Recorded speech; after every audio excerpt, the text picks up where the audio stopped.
Hello, everyone. Welcome back to the final episode of the main story. Follow my equipment description in the description. The only one thing I will say is that the Spear of Gracchos is an item that we haven't been using up till now. It's on Lizzie, and it casts buff on the one who wears it. You can't buff anyone else, but you can buff the one that has it. So, this will all be included in the description, and we will get started. How you doing, Skyzo? I'm doing well. I'm excited to see what the episode holds for us. Indeed. Oh, one last thing. Remember that the Give Life Bracer or Mega Monkey Bracer revives the entire party when its wearer is killed, except for the wearer herself, or himself.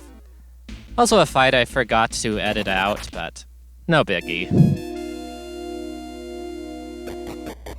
That's fine. Let's see. And here is our final boss, Mortamor himself, or Deathtamor, as he's called in the original script. I like Mortamor better.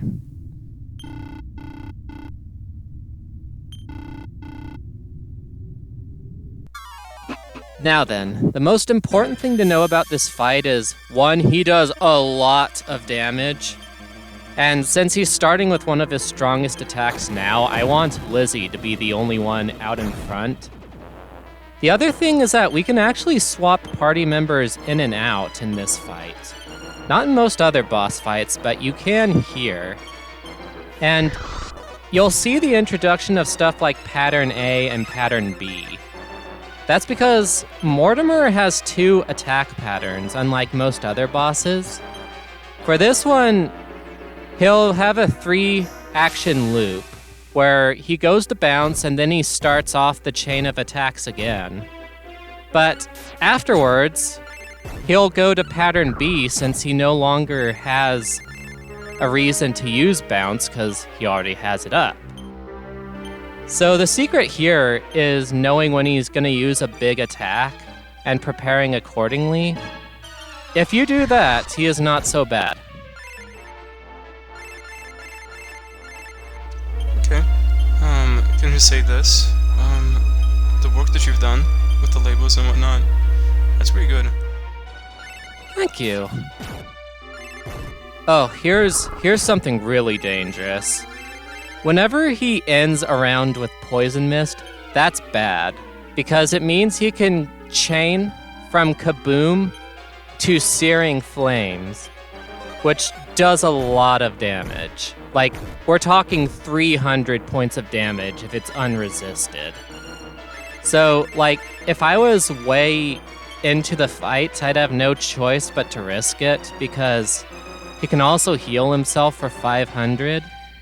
But, like, if you get that near the start of the fight, you want to have Lizzie tank all of that. But other than that, not so bad. He's semi-fixed. Now is when things get harder. Okay, so here's his second form. Yep. Now this one is infuriatingly random. He can either be super easy, or he can be almost as tough as the third form. And yes, he has a third form. But anyways, first thing you want to do is get Lizzie and Carver all maxed out on defense. And you just need to know that this guy is mainly melee attacks, with the ability to use buff on himself, and that shoulder charge right there, that's another non-elemental attack of his. Like, it's a melee attack, but it does something like 160 points in non-elemental damage, so I could have 999 defense, and he would still do a lot of damage. So watch out for that, be prepared to revive, and also watch out for when he casts Oomph or Kasap.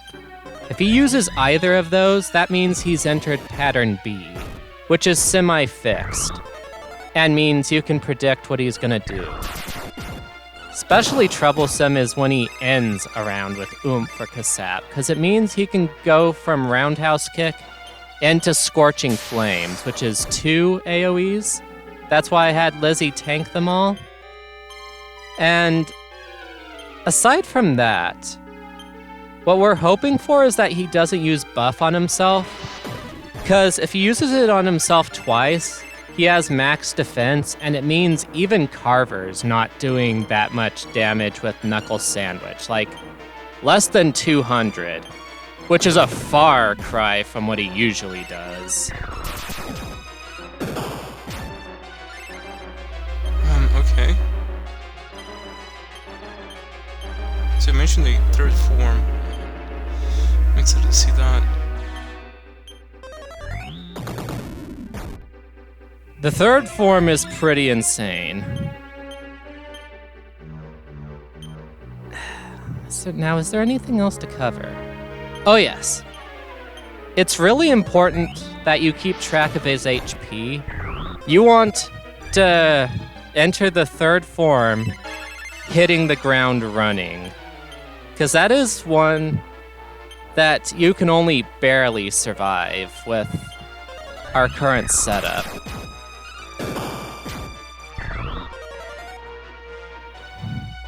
Looks like he's almost dead. Yeah. And that means we actually want to be careful, because we're actually going to nickel and dime him with weaker attacks than we normally would have. Like the Thunderbolt Blade with Terry, or a Zap with Rex. One other thing I should say is that don't worry too much about Rex surviving each round. You have Yggdrasil leaves to revive him, and, you know, he has less than 200 HP against a guy that can do 160 with just one shoulder charge, so he's probably gonna die a few times. It's important that you keep all the others alive, because Terry has the Sage's Stone, and Lizzie and Carver are your main damage dealers and have the Yggdrasil leaves. And also remember the combination of Focus Strength plus Hela's Hammer. That's an automatic crit, and that's how we can do good damage to this guy, even if he gets buff on himself twice. That's worst case scenario.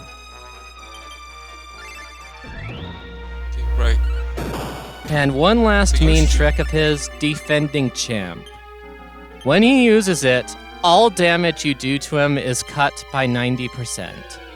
And since he attacks 1 to 2 times, he can follow up with another attack, so he essentially gets a free turn. It's really terrible. This game should just display the current HP of the enemy that you're fighting, like by default. It's kind of surprising that it doesn't do that. It does not. Well, actually, Yuji Horiyama, jeez, I forgot his name. Yuji Horii, that's it. He's a famous gambler, so I think it would go against his philosophy if you knew how much HP you had to do. I mean, did he get to win big and by gambling?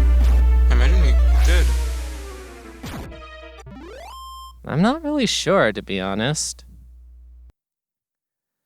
Oh boy. Here it is.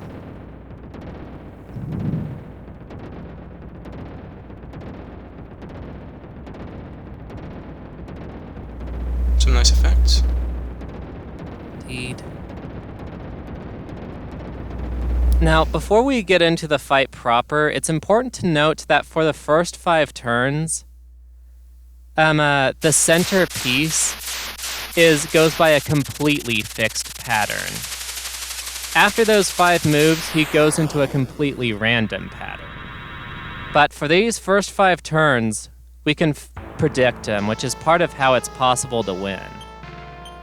Now, We want to put Nevin in the party in the back, and we want to get buff on him, and we want to have Lizzie preemptively use a leaf, because it will always revive a dead person, even if you use it on someone who's still alive.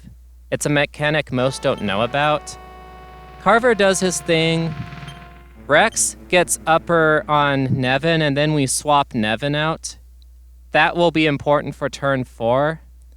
And then Nevin will use Numb Off or Tingle, because Lullaby is going to put someone to sleep. It cannot be blocked. So let's see how it goes. Okay, Nevin died. And someone was put to sleep anyway. That was, all in all, a pretty unlucky round. And then comes Raging Roar. And I want you to see how much damage he does when everything's cut by 50%. He did the defend command and still dropped dead with HP to spare. It is absurd. Damn.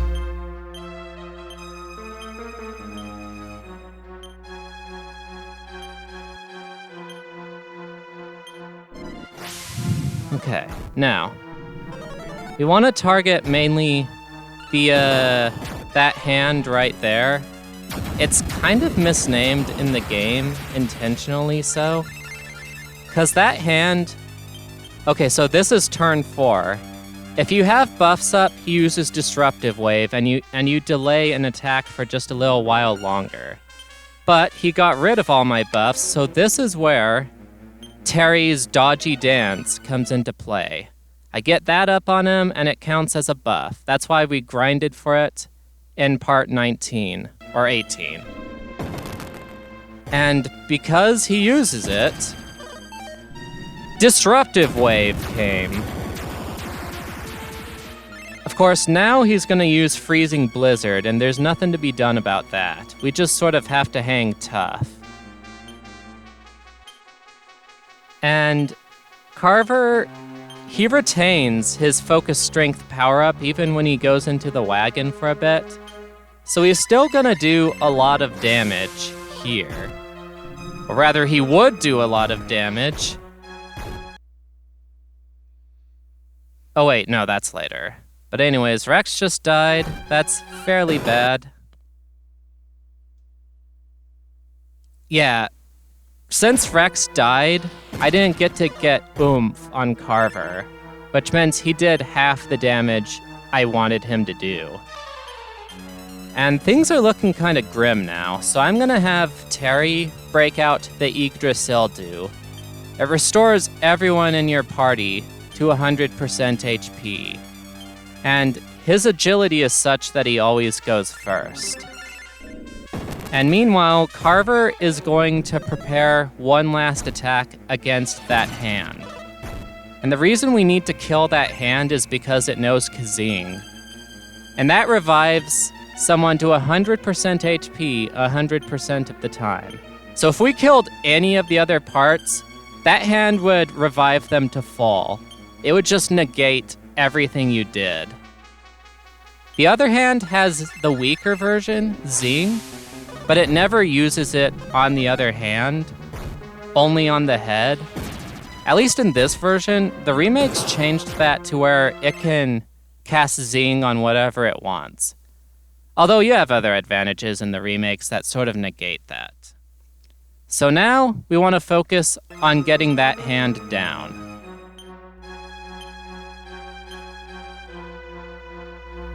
Right, can you hear me?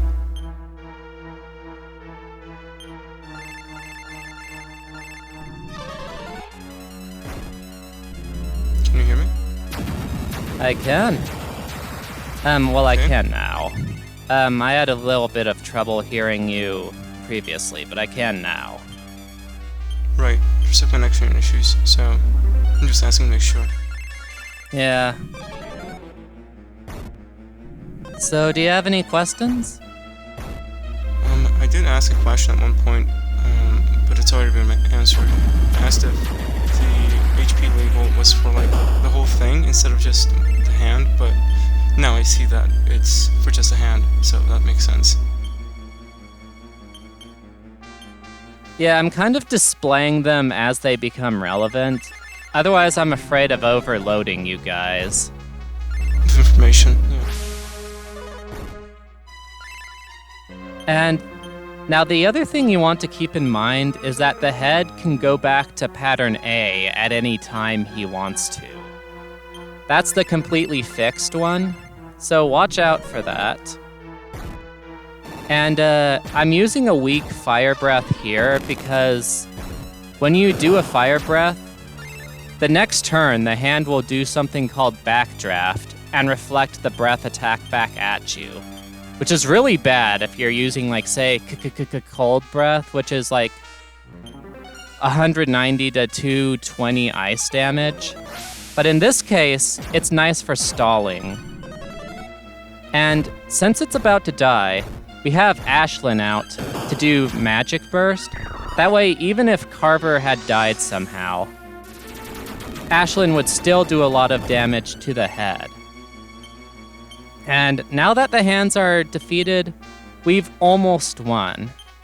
The only other thing is that once you drop Mortamor down below half HP or 1250 HP, he can bust out his own version of Magic Burst, which does a stupid amount of damage, like 180 to 220 damage. Like, it can be resisted, but it's still a nasty surprise if you're not expecting it, so watch out for that. And other than that, the only thing you need to know is that it has really high evasion, so you don't want to use Knuckle Sandwich on it. What you want to do is either use Focus Strength plus Hella's Hammer Attack, or use Focus Strength plus Double-Edged Slash. And other than that, I think we've about got him. What do you think? A question that I have is that whether this fight is beatable if you don't have any items, or you choose not to use them, I guess. Like the leaves, for example. You mean with our current setup and job levels? Yeah, just without the leaves. No, it is not. Like, you saw how often some people died throughout it, right? And like, the other thing to keep in mind is, fortunately he didn't do this to me too often this recording, but once he's in pattern B, the head can attack twice. That is in addition to the attacks that the hands have. So he can attack up to 4 times. And I don't know who he's gonna attack in any given round, and there is just no way I can plan around someone that random and that strong. Yeah, so pretty much a requirement to have healing items on this. Anyways, God bless you, everyone. Okay, see you, YouTube.